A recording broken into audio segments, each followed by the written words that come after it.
Le grand voyage d'Ulysse par Jean-Pierre Kerlock et K. Illustration aux éditions Glénat Jeunesse. Les personnages: Ulysse, Polyphème, le cyclope, Télémaque, Pénélope, Poséidon, Eumée et Calypso. Ulysse était heureux. Grâce à sa ruse, les Grecs avaient anéanti la cité de Troie. Il allait prendre la mer et retrouver tout ce qu'il aimait, son royaume, son île d'Ithaque, Pénélope, son épouse, son fils Télémaque.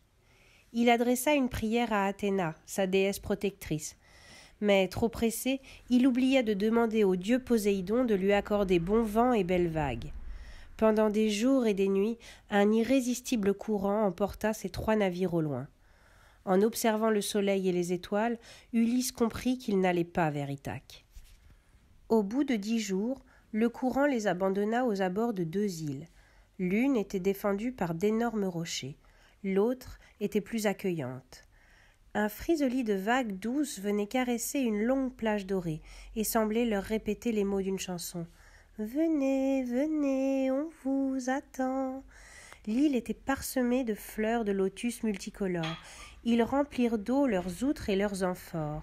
Mais il leur fallait aussi trouver des fruits et du gibier. Ulysse envoya 3 éclaireurs en reconnaissance. Au bout d'un moment, ne les voyant pas revenir, il partit à leur recherche avec quelques hommes armés. Ils retrouvèrent leurs éclaireurs vautrés dans l'herbe, en joyeuse compagnie d'hommes et de femmes, tous buvant, mâchonnant des pétales de lotus et souriant comme des imbéciles heureux. Ulysse était furieux. « Bande de sacs à vin! Avez-vous oublié notre devoir? Retrouvez notre patrie, nos femmes, nos enfants !» L'un des coupables leva mollement la main. « Regardez, ici nous avons des femmes jeunes et gentilles, et pas besoin d'enfants. Notre nouvelle patrie, c'est ici, dans l'île des aimables lotophages. Les fleurs sont plus douces que le miel, goûtez-les, goûtez aussi le vin, ils nous en ont offert de pleines gourdes. » Ulysse se retourna vers les autres marins. « Ligotez ces 3 ahuris et ramenons-les au navire. Ces lotus sont une drogue qui détruit la volonté et efface les souvenirs. Levons vite l'ancre et allons chercher à manger ailleurs. » Ils amarrèrent leur navire au pied de la seconde île et escaladèrent les rochers. Arrivés en haut, ils aperçurent un troupeau de moutons qui s'enfuyait vers une grotte. Ulysse et ses compagnons eurent vite fait de les rejoindre. La grotte était éclairée par une large ouverture et un bon feu de bois. Ils salivaient déjà en pensant aux bonnes côtelettes et aux tendres gigots qu'ils allaient faire griller. Soudain, un géant apparut. Son œil unique et rond brillait dans le clair-obscur. « Je suis le cyclope Polyphème, fils de Poséidon, et j'aime beaucoup les hommes. »« Moi, mon nom est personne, » répondit Ulysse. « Je suis un pauvre naufragé qui… » »« Je vais m'occuper de vous. » Le cyclope boucha l'entrée avec un énorme bloc de pierre. Cela fait, il empoigna l'un des compagnons d'Ulysse et l'engloutit en quelques bouchées. Puis, il en avala un second. « C'est meilleur que les moutons. » L'ingénieux Ulysse lui tendit 2 gourdes de vin qu'il avait rapportées de l'île des lotophages.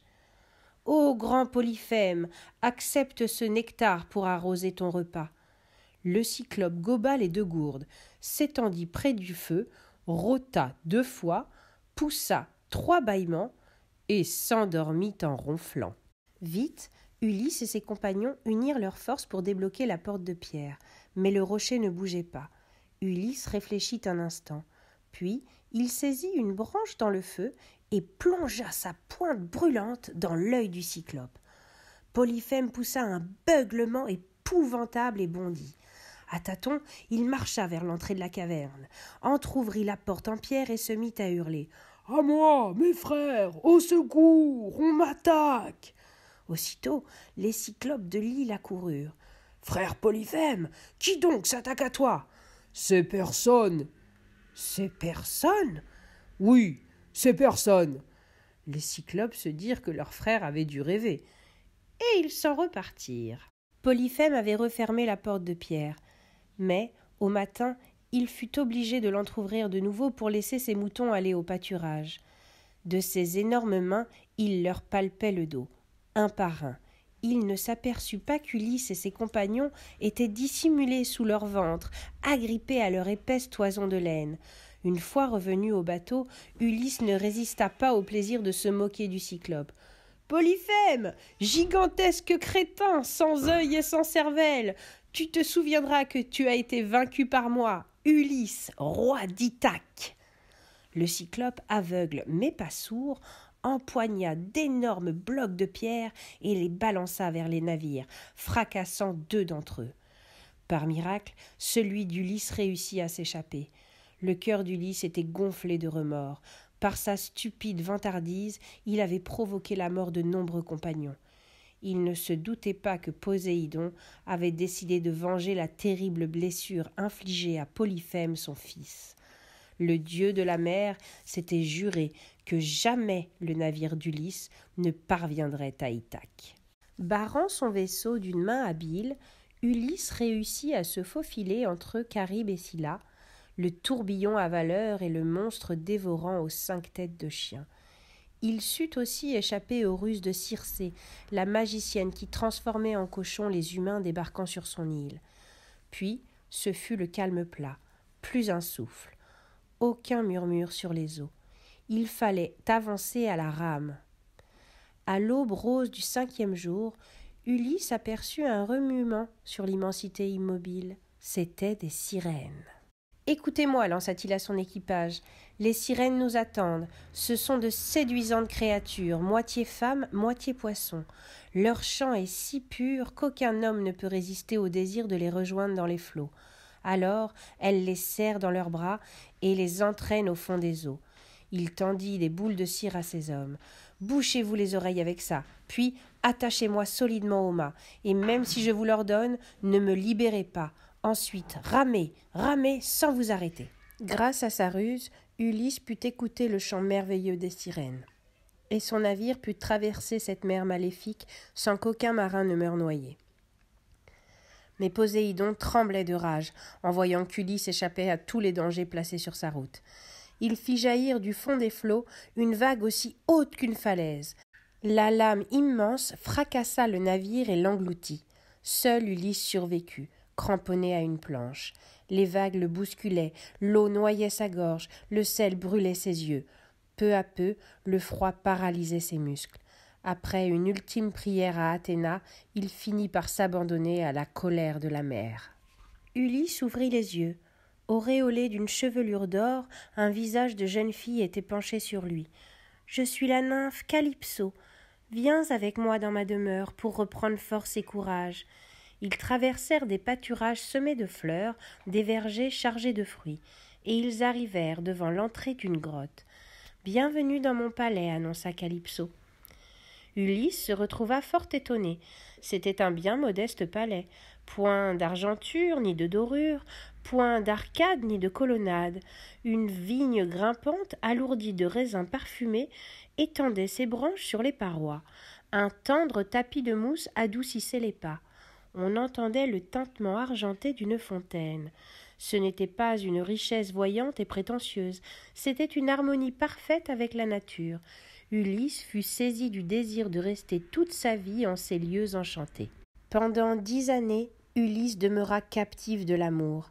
Calypso chantait pour lui en tissant la laine de ses moutons. Il lui racontait ses exploits de guerrier. Une nuit, la déesse Athéna envoya un rêve à Ulysse. Il vit une femme tenant un enfant par la main. Tous deux regardaient la mer. Au matin, le cœur rempli de tristesse, il annonça à Calypso qu'il devait partir. « Reste avec moi, répondit-elle, reste, et tu deviendras immortel comme moi. »« Je t'aime, mais mon devoir de père et d'époux m'appelle. » Calypso avait les larmes aux yeux. « Ulysse, moi aussi je t'aime, mais je préfère te savoir heureux loin de moi que malheureux avec moi. » Elle l'aida à construire un radeau, et il reprit la mer. En le voyant s'éloigner, Calypso lui fit un dernier signe de la main et lui lança quelques mots. « Ulysse, promets-moi qu'un jour tu reviendras. » Mais il n'entendit que le souffle du vent et le clapotis des vagues. Longue, longue fut la traversée. Pour ne pas mourir de soif et de faim, Ulysse n'avait plus que l'eau de la pluie et les quelques poissons qu'il réussissait à pêcher. Peu à peu, les flots disloquaient son radeau. Il arriva enfin en vue des côtes de son royaume, mais il dut terminer son voyage à la nage. Il prit pied sur le rivage et marcha vers son palais. Personne ne le reconnaissait.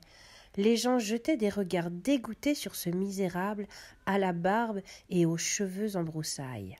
Un homme, à la porte de son étable, lui fit pourtant un signe amical. « Étranger, si tu as faim et froid, entre ici. Tu auras du pain, du vin et un abri. » « Cher Eumée, répondit Ulysse, je vois que ton cœur généreux n'a pas changé. » L'homme tressaillit. « Seigneur, je reconnais ta voix. Tu es Ulysse. » Ulysse voulait avant tout avoir des nouvelles de Pénélope et de Télémaque. « Hélas, maître, répondit Eumée, ils sont en grand danger. Menée par Antinoos, une bande de jeunes princes s'est installée dans ta demeure. Ils boivent ton vin, ils pillent tes richesses, ils insultent ton fils. Pour prendre ta place, ils exigent que la reine Pénélope épouse l'un d'eux. On les appelle les prétendants. Pénélope leur a promis qu'elle choisirait l'un d'eux lorsqu'elle aurait terminé la toile qu'elle est en train de tisser. Ce qu'ils ne savent pas, c'est que chaque nuit, elle défait l'ouvrage qu'elle a fait pendant le jour. Hélas, les prétendants ont perdu patience. Demain, elle devra se décider. Fidèle Eumée, donne-moi de quoi me laver et tailler mes cheveux et ma barbe. Apporte-moi aussi des vêtements propres. Puis, cours chercher mon fils Télémaque. Dis-lui seulement ceci. Un messager de ton père veut te voir en secret.